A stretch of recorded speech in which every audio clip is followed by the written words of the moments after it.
Good morning dear student. हम पढ़ रहे थे कॉजेज़ ऑफ बायोडाइवर्सिटी लॉसेस।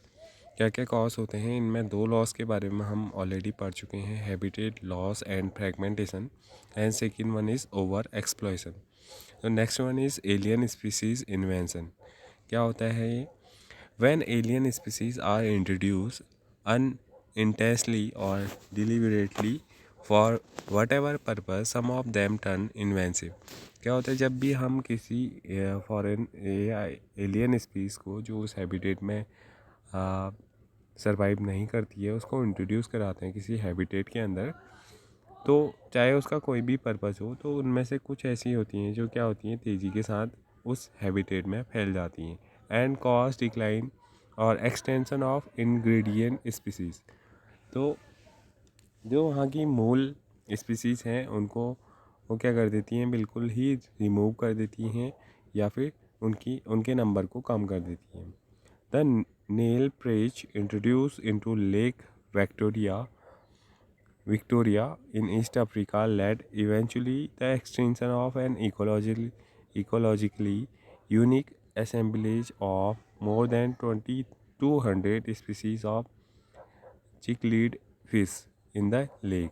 जब क्या किया गया, नेल प्रीच को इंट्रोड्यूस करवाया गया विक्टोरिया झील के अंदर, तो वहाँ जो 200 स्पीसीज थी चिकलीड फिश की, वो क्या होगी, बिल्कुल ही रिमूव हो गई। You must be familiar with the environmental damage caused and threat posed to our native species by invasive weed species like carrot grass, Parthenium, lantana, and water hyacinth, इकोरिनिया। तो इनके बारे में आप लोग जानते हैं, जहाँ पर भी ये फैलती हैं वहाँ पर अन्य कोई स्पीसीज़ वहाँ पर ग्रो नहीं करती हैं। The recent illegal introduction of the American catfish Clarias gariepinus for aquaculture purpose is posing the threat of the indigenous catfishes in our reverse. तो जब क्या हुआ, अफ्रीकन कैटफिश को, जिसका नाम क्या है, कैरियस गैरीपीनस, इसको इंट्रोड्यूस करवाया गया एक्वाकल्चर के लिए इंडियन रिवर्स में। तो जो यहाँ की इंडिजीनियस कैट फिशेस थी वो क्या हो गई है, बिल्कुल एक्सटिंक्ट हो गई हैं। तो ये एक लॉस हो सकता है बायोडाइवर्सिटी का, कॉज हो सकता है। नेक्स्ट है को extinction. When a species become extinct, जब कोई एक स्पीसीज एक्सटिंक्ट हो जाती है, जब plant and the animal species associated with it in an obligatory way also become extinct. तो उसके साथ जो डिपेंडेंट प्लांट या एनिमल की स्पीसीज होती है वो भी क्या हो जाती है, वो भी एक्सटिंक्ट हो जाती है। When a host fish species become extinct, its unique assemblage of parasite also meet the same fate. तो जब ये होस्ट फिश अगर जिस फिश में पैरासाइट सरवाइव कर रहे हैं, अगर वो एक्सटिंक्ट हो गई, तो उस पर डिपेंडेंट जो पैरासाइट हैं वो भी क्या हो जाएंगे, वो भी एक्सटिंक्ट हो जाएंगे। Another example is the case of coevolve plant pollinator mutualism mutualism where extinction of one invariably leads to the extinction of other. तो ऐसे ही हमें एक्सटेंशन देखने को मिलता है प्लांट पॉलिनेटर का।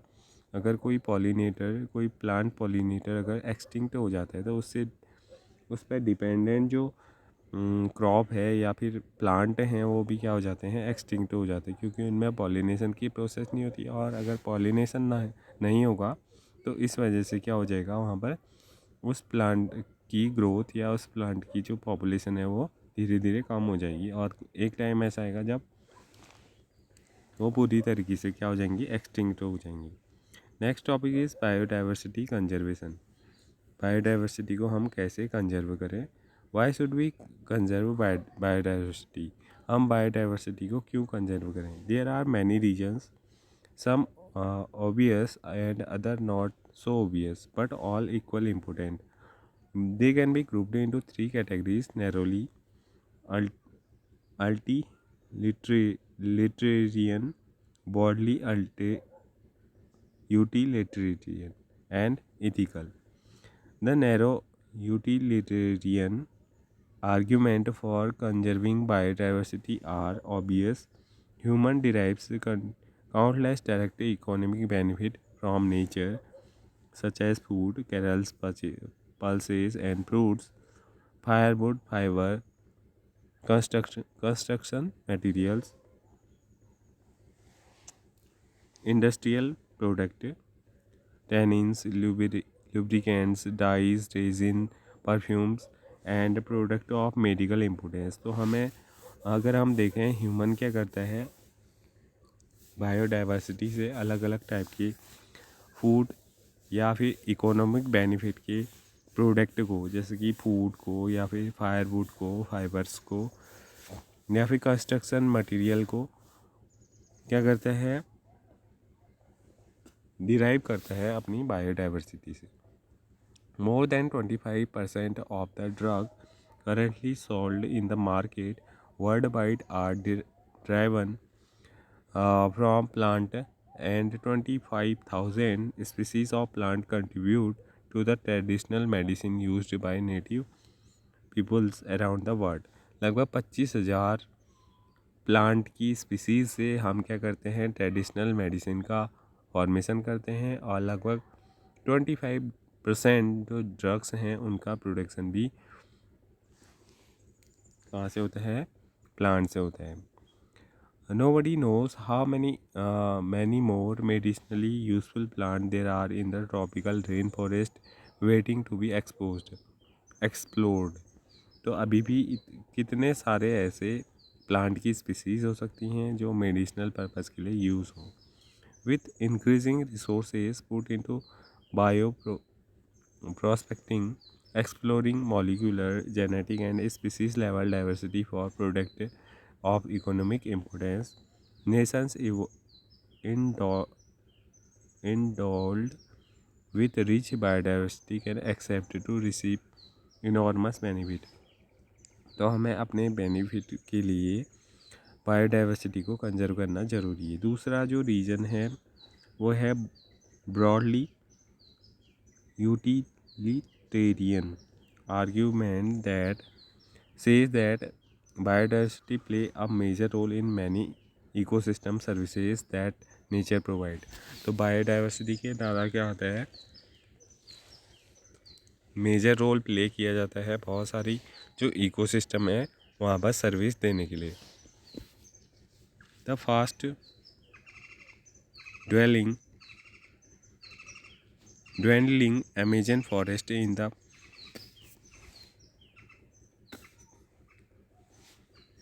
estimated to produce through photosynthesis 20% of the total oxygen in the earth atmosphere. जो Amazon rain forest है वो क्या करते हैं, पूरी अर्थ का जो 20 ऑक्सीजन का 20% क्या करते हैं, प्रोड्यूस करते हैं by the process of photosynthesis. Can we put an economic value on this service by nature? You can get some idea by finding out how much your neighborhood hospital spend one on a cylinder of oxygen.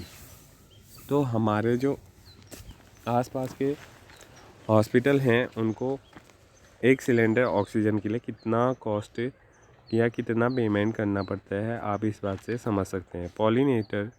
Pollination without which plant can not give us fruit और seed. An anther service is another service. तो pollination की जो process है वो क्या है, वो एक दूसरी सर्विस है एक जो बायोडाइवर्सिटी के अंदर हमें देखने को मिलती है. Ecosystem provide through pollinator player बीज, बम्बल बीज, बर्ड एंड बैट्स. तो ये क्या हैं, ये पॉलिनेटिंग एजेंट हैं. What will be the cost of accomplishing pollinating without the help from natural pollinators. तो इन नेचुरल पॉलिनेटर्स का कितना बेनिफिट है, क्या इनकी कॉस्ट हो सकती है. There are other intelligible benefit that we derive from the nature.